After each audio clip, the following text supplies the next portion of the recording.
Yeah, it's possible. Yeah. Mhm. Okay. So let's understand these concepts through this diagram. The outer circle, which is white in color, indicates artificial intelligence. Inside that, we have a subset, which is represented using the green color. This is my machine learning.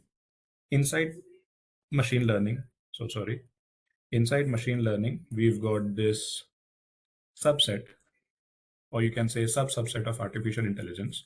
That is our deep learning. And in deep learning, we will find concepts like when we further explore, we'll have the concepts of NLP, computer vision, and stuff like that.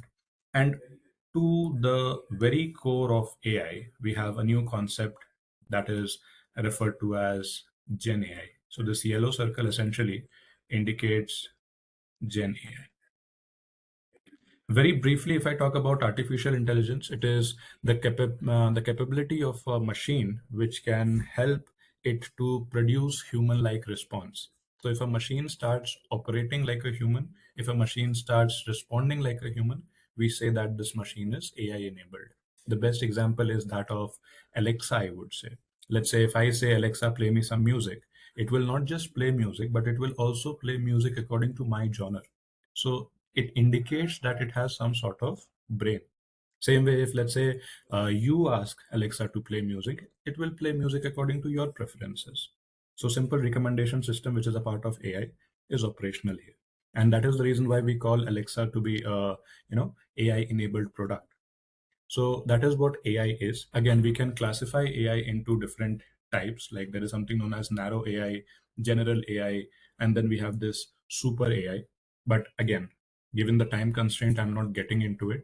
Machine learning, which is a subset of AI, is something which acts as a building block of artificial intelligence.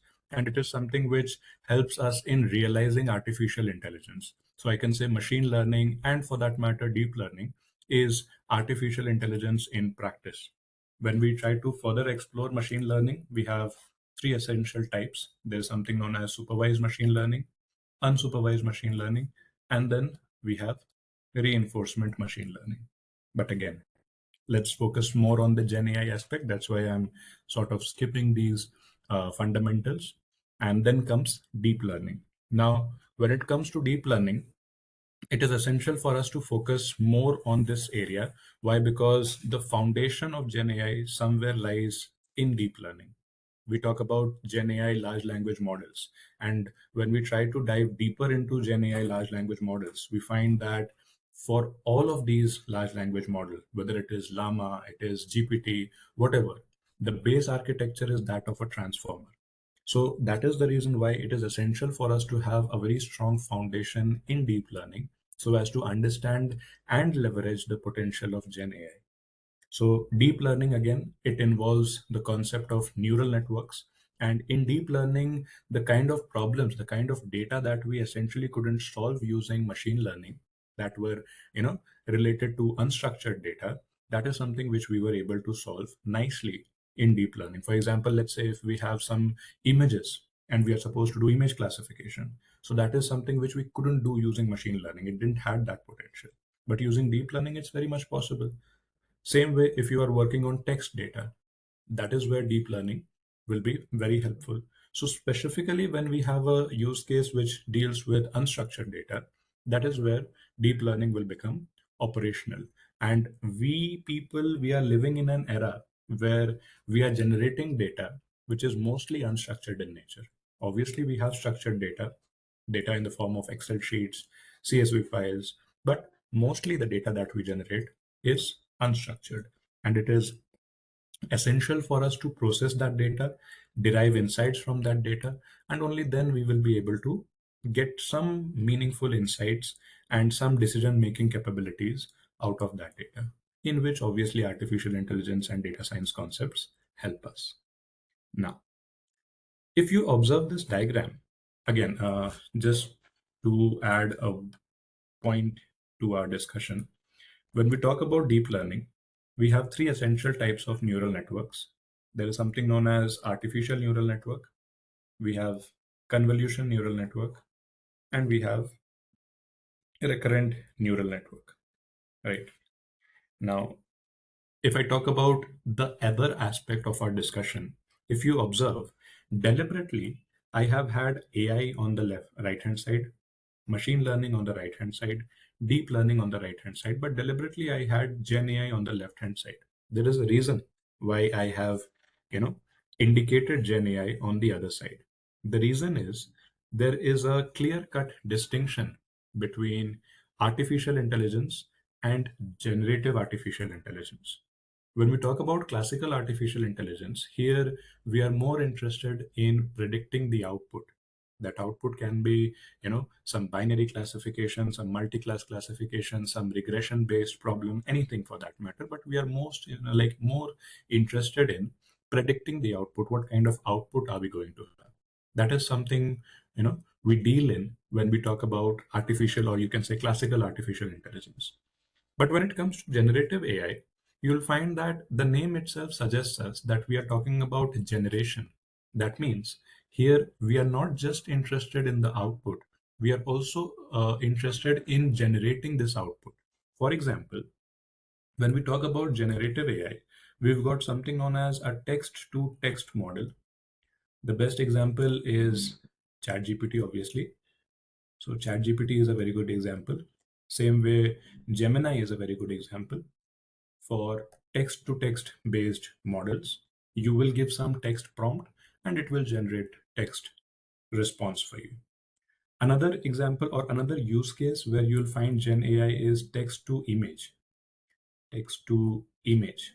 A very good example is that of OpenAI DALI. So DALI is a very good example of text to image generation.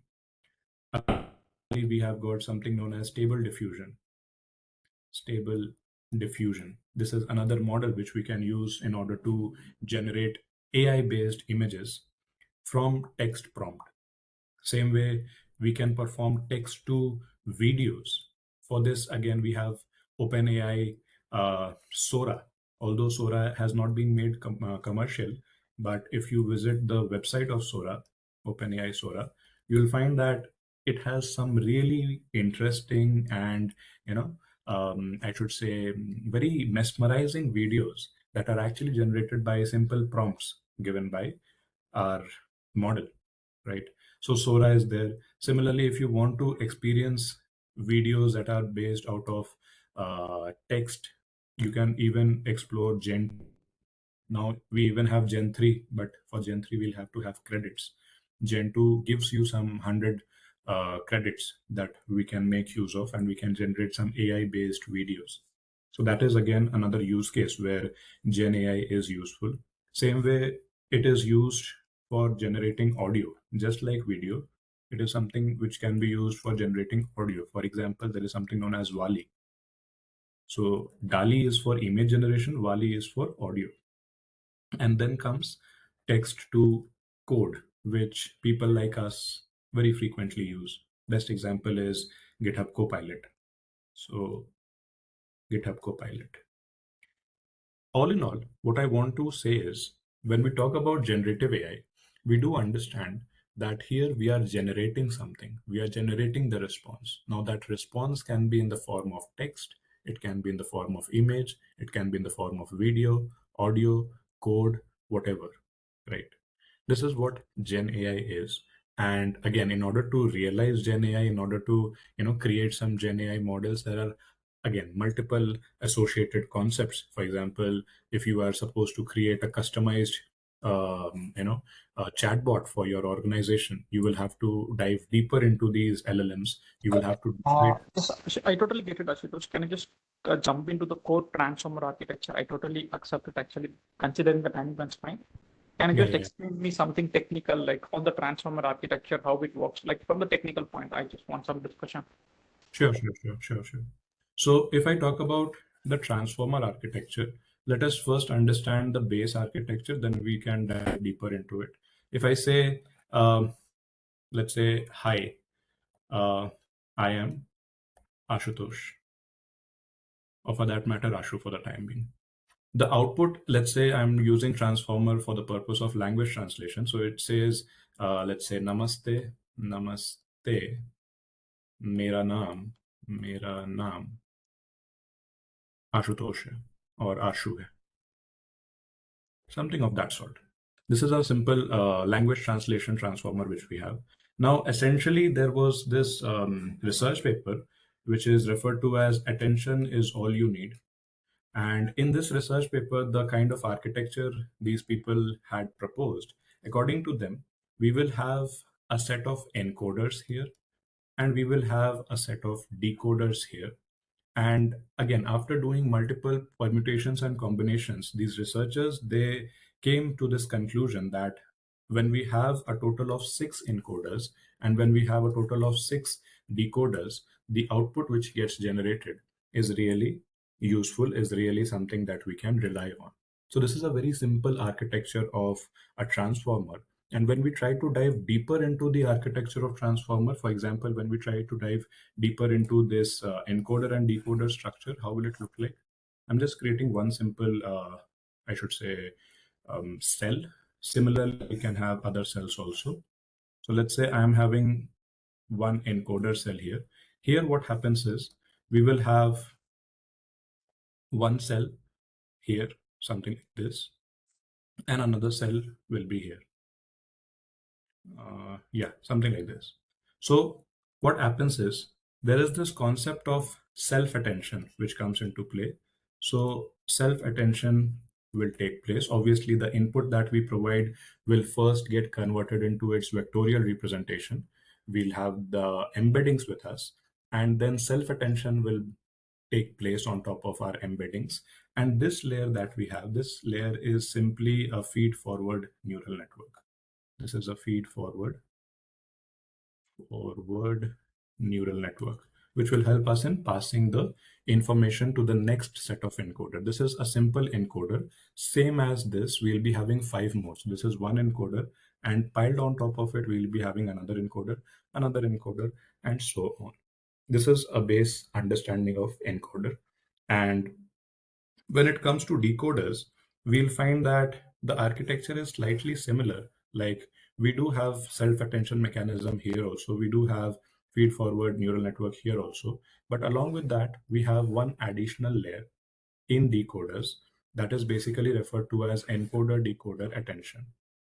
Acha. One more thing that I had to specify with respect to transformer is that when we talk about the encoder part, you'll find that in the encoder, the input will be provided all at once. For example, if the input is "Hi, I am Ashutosh," this entire sentence, this entire sequence would be provided as input to the encoder.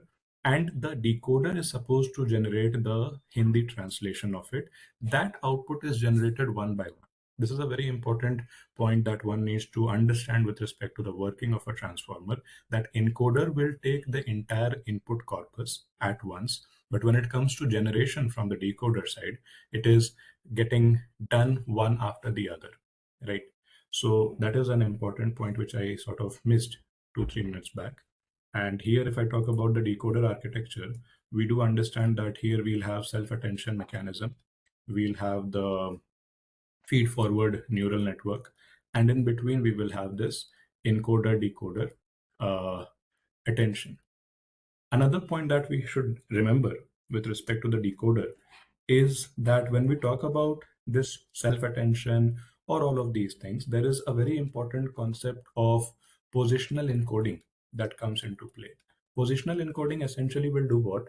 For example, if we are doing, let's say, English to Hindi translation, and if we are saying, "Hi, my name is Ashutosh," it should not translate "Hi, I am Ashutosh" directly word by word to Hindi. There should be some sequence that it should maintain so that the output that gets generated is actually meaningful and is actually acceptable by Hindi as a language. It should not do word by word translation. It should maintain the sequence in a way that the output generated, which is "Namaste, mera naam Ashutosh hai," makes some sense. For that purpose, we have these green lines, which indicates positional encoding. Along with positional encoding, let me just mention that also here. So these green lines, they are essentially indicating positional encoding. And along with positional encoding, we have this add and normalize layer also. Again, for the purpose of making this data more, concrete in nature. We should not be losing out on information. So just to take care of all of these things, we've got add and normalize layer, we've got feed forward neural network, we've got encoder decoder attention, self attention. All of these things are there along with positional encoding. This is a base like understanding of your encoders and decoders, which are part of, I should say, transformers. So should I go deeper or is it fine? Tell me how the self attention actually. It's good actually. Can just go a bit deeper into self attention. How does it works? Okay. So what happens is, let's say I'll give you a statement. Let's say mm, the dog was very tired, and then I can say it was unable to cross the street. To cross the street, right? Now, what happens here is, to us as humans, it is very much understandable that it and dog are the same thing. When we say the dog was very tired and when we say it was unable to cross the street, we are actually referring to the same thing. It refers to the dog. But for a computer, or rather you can say for a set of algorithm, it becomes difficult to understand that what exactly this it is, right? So that is where self-attention will come into play, and it will make the model, or it will make this algorithm understand that buddy, it and dog, they are, one and the same thing. This is simple self-attention. We have also, like, there is something known as multi-head attention also, which is kind of an extended version of this. But yeah, simple self-attention is something similar to what we are trying to understand here. We are trying to put some attention, some emphasis on the word, so as to make the algorithm and ultimately the model understand that these are one and the same thing. Yeah. Okay, so can you just explain me how the QKV concept works? I was trying to understand. I just want to understand how the word embedding, fictional encoding, and the QKV and the normalization and neural network. How does it works? Can you just go deeper on that part? Okay, so Q, K, and V. So V obviously stands for the value, K is the key, and Q is the query. Can you just come from the beginning? How does the word embedding behaves? What is word embedding? And then go to the positional encoding, and then go to the QKV, please. In this. Once again, the sequence. Can you repeat the sequence that you? Yeah, how the word embedding, what is word embedding basically? That is first thing. And then comes the positional encoding. And then comes the QKV, right? Yeah, and then comes the or something like that. So from the scratch, like what is happening in each and every phase of the transformer architecture? I just want to Okay. understand that. Okay. So when it comes to word embeddings, what happens is these words, for example, hi, I am Ashutosh. This word is not going to be passed as input, essentially. This word needs to be converted to the vectorial representation, which we will refer to as the embeddings. So word to vec transformation will take place, and these words will be represented in the form of their vectorial representation. Now, because I mentioned that we need to maintain some sort of sequence. It's not a direct English to Hindi translation. It's not that hi is directly getting translated to namaste, and sequentially it's not actually happening. It is something which maintains an order in case of English, and there is a set of order which we maintain in case of Hindi. So in order to maintain that, we've got something known as positional encoding. So it will take care of the position of these words. And then comes the next part, which is, as we can say, self-attention is there. So we'll be putting in attention to these values that are there. And then comes the next aspect, which is, so self-attention is there, embedding. Then what else do we have? Positional encoding is fine. Yeah, one more thing is important, that uh, as part of our feed forward neural network, that is the last layer here, you'll find that we'll be using this activation function called softmax. I didn't mention that here, but maybe I can still write that down. We'll be using this activation function called softmax. Now, there is a reason why we use softmax as an activation function. There is a reason why we use this is because when it comes to multi-class classification, or let's say if we are talking about any simple content generating transformer, we are supposed to work with probabilities. For example, let's say we are talking about autocomplete functionality that we have in WhatsApp, or for that matter, even in Gmail. So let's say I'll say hi, I'll say good, and automatically it will start suggesting me morning. So this is a simple example of autocomplete. Now, morning is something which is suitable for us. This is something which is derived based on the probabilities. So we will be looking at the probabilistic distribution of multiple words, out of which we will find that morning is having the highest probability, and that is the reason why morning will be recommended to us, which we can use as part of our autocomplete function, right? So here, if you see, we would be having different opportunities with us. For example, we would be having a word called morning. We would be having a word called, let's say, evening also. We would be having a word called, let's say, night also. Multiple, words we would be having. Let's say we would be having something known as good day also. And we would realize that morning is having the highest, you can say, probability when compared to, the other words. And 6 to 1, let's say 1. So that is the reason why morning would be suggested by the model, and accordingly we will choose this. So for this purpose, when we are using these probabilities, that is the reason why in our feed-forward neural network, towards the end, once we are supposed to generate the output, just before that, we'll be using softmax as an activation function. So this is another thing that we had to understand. With respect to QKV, as we were discussing, Q essentially is the query, key or k is the key, and the value. Now I'm not able to recall the formula exactly, to be very honest, but yeah, query is basically the kind of I should say the question that the person is looking for. Key is the essence, and value is the output that gets generated. So there is this formula like under root of k something we have, but again I'm not able to recall the formula right now. But yeah, this is what I understand by these techniques.